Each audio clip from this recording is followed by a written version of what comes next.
नमस्कार, मैं राजीव कुमार बीजन बिहार से। जैसा कि आप सबको पता होगा कि सम्राट चौधरी हमेशा लालू परिवार पे हमलावर रहते हैं, तो आज उल्टा हो गया। गोपालगंज जाने के क्रम में जब मीडिया वालों ने उनसे पूछा 2-4 सवाल, तो वो जमकर उल्टा बीजेपी पे बरस गए, लेकिन उसमें किसी नेता का नाम नहीं लिया। बिहार के डिप्टी सीएम तेजस्वी यादव ने कहा कि महागठबंधन सरकार युवाओं के हाथ में कलम देना चाहती है, लेकिन कुछ लोग तलवार देना चाहते हैं। फैसला जनता को करना है कि हाथ में कलम या तलवार। बिहार के डिप्टी सीएम तेजस्वी यादव ने गुरुवार को कह दी कि मोदी सरकार और बीजेपी पर एक बार फिर जोरदार हमला बोला है। तेजस्वी यादव ने बिना नाम लिए हुए बीजेपी को जमकर धोया। तेजस्वी यादव ने यह भी कहा कि महागठबंधन की सरकार आने पर हमने 10 लाख सरकारी नौकरी का वादा किया है। 1 वर्ष में ही 4 लाख युवाओं को रोजगार हमने दिया। इसकी प्रक्रिया चल रही है। उन्होंने कहा कि गोपालगंज में, जैसा कि आपको पता होगा कि बृहस्पतिवार को यानी कल गोपालगंज गए थे वो, तो वहां पे सरकार ने अपना खजाना खोल दिया है।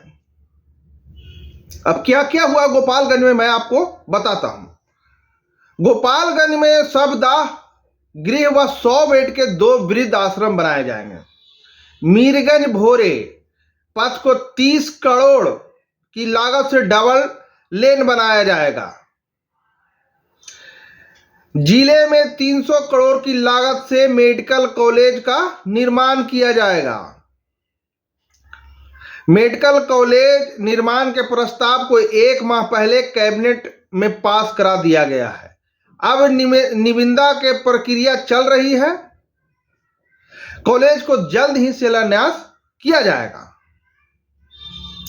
फिर तेजस्वी यादव ने थावे मंदिर में जाकर सौंदर्यीकरण का शिलान्यास रिमोट से दबाकर किया और 28.97 करोड़ की लागत से प्रवेश द्वार, दोनों तालाब का विकास व अन्य आधारभूत संरचनाओं के निर्माण की योजनाओं का शिलान्यास किया। सिधवलिया प्रखंड के NH 27 स्थित के पास झझवा ट्रामा सेंटर का उप मुख्यमंत्री ने उद्घाटन किया। हालांकि इसका उद्घाटन कई बार हो चुका है, लेकिन अभी तक चालू नहीं हुआ। आप देखिए इस बार क्या होता है। मौके पर उन्होंने कहा, ट्रामा सेंटर के चालू हो जाने से NH पर हादसों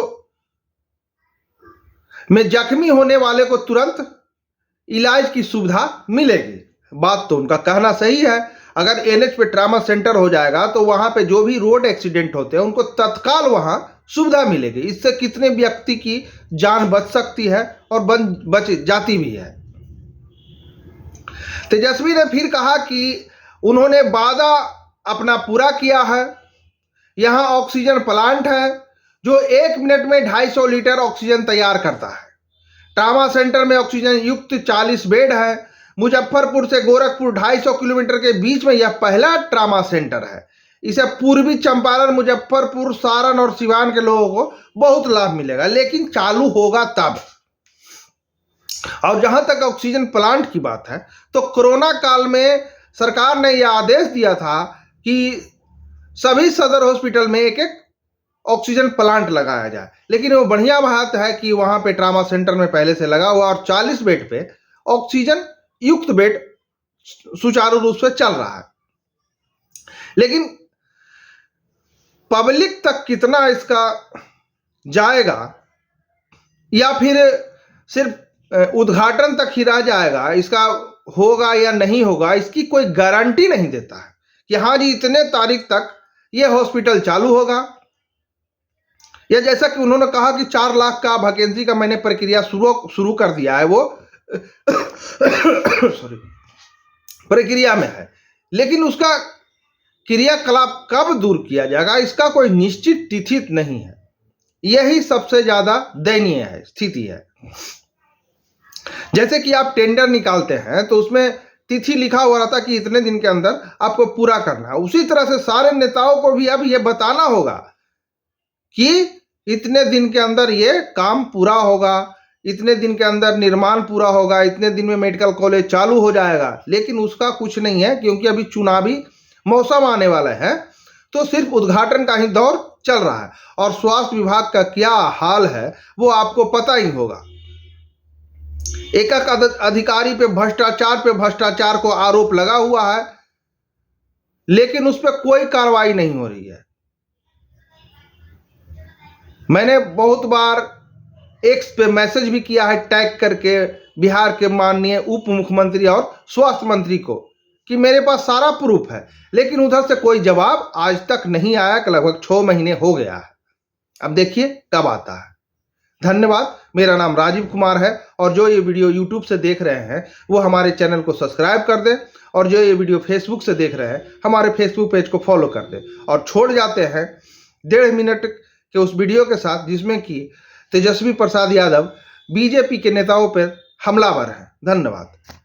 और बीजेपी में क्या है कि अलग अलग गुट है, आपस में जो है उन लोगों में तनातनी चल रहा है कि कौन होगा भाई बीजेपी का नेता। यहाँ बीजेपी बोलती है कि गलत है, चाहे वो कास्ट सेंसस हो, चाहे कल जो हुआ है उसको लेकर बोलती है कि सब गलत है, कोई फायदा नहीं है। 3 कृषि रोड मैप का क्या हुआ? चौथे का आपने शुभारंभ कर दिया, 3 कृषि रोड मैप का क्या हुआ? हर एक कृषि रोड मैप का जो है एक्शन प्लान होता है, उसका बजट होता है, प्रोविजन होता है। और आपको भी पता है कि बिहार में कितना उत्पादन जो है बढ़ा है, चाहे वो चावल का हो, चाहे वो फल का हो, चाहे वो सब्जियों का हो, चाहे वो मछलियों का हो।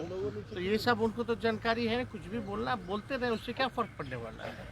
तो बीजेपी का मतलब ही है कि लोगों में भ्रम फैलाना, अफवाह फैलाना, झूठ फैलाना। यही लोगों का विपक्ष का आज के दिनों में काम रह गया है। और बीजेपी में क्या है कि अलग अलग गुट है, आपस में जो है उन लोगों में तनातनी चल रहा है कि कौन होगा भाई बीजेपी का नेता। यहाँ एगो सम्राट चौधरी का अलग ग्रुप है, एगो विजय सिन्हा जी का अलग ग्रुप है, एगो पुराने वाले अपने मोदी जी जो है उनका अलग ग्रुप है, और सांसदों का अलग है, राज्य वाले लोग का अलग ग्रुप है। तो इन लोग तो आपस में खाली कंपटीशन है इन लोगों में कि कौन कितना झूठ बोलेगा, कौन कितना भ्रम फैलाएगा। तो उसी पे लोग लगे हुए आज गोपालगंज जा रहे हैं, पूजा पाठ करने सवाल खड़ा कर रहे हैं लोग कि जवाब दें कि डाटा कहाँ से लाए लोग, डाटा कहाँ से लाए, डाटा फर्जी है। बोलने दीजिए, बोलने वाले को कोई रोक सकता है क्या? अब उनके जुबान को तो बंद ताला तो हम लोग नहीं लगा सकते भाई, वो तो उनका जुबान है। लेकिन इतना फर्जी, इतने एकदम चाहते हैं तो भाई प्रधानमंत्री जी से करवा ले, कौन रोका हुआ है? विजय सिन्हा जो है वो पुलिस इनकाउंटर पे भी सवाल खड़ा कर रहे हैं। जब कार्रवाई करती है पुलिस तो भी इनको अच्छा नहीं लगता है। जब एक पुलिसकर्मी को गोली मारा गया उसी को लेकर ये सवाल है। नहीं, उस समय जो वैशाली में जो घटना हुई, हमको लगता है कि वहाँ के जो सुप्रिंटेंडेंट जो पुलिस है उन्होंने अपने बयान को रखा हो। कार्रवाई जो हुई है तो उसमें तो पुलिस तो स्वतंत्र है ना भाई, लॉ एंड ऑर्डर को काबू करने में पुलिस स्वतंत्र है। अगर पुलिस पे हमला हुआ है, गोली चला है, उसमें एक पुलिस वाले की जान गई है, उसी मतभेड़ में जो है अगर अपराधी मारे गए हैं तो इसमें किसी को कठिनाई क्या? सब एक स्वर से बोलते हैं कि जंगल राज की वापसी हो गई है फिर से। सब विपक्ष के नेता जो है वो लगातार कहते हैं उसी जंगल राज को दिल्ली से हटाना है।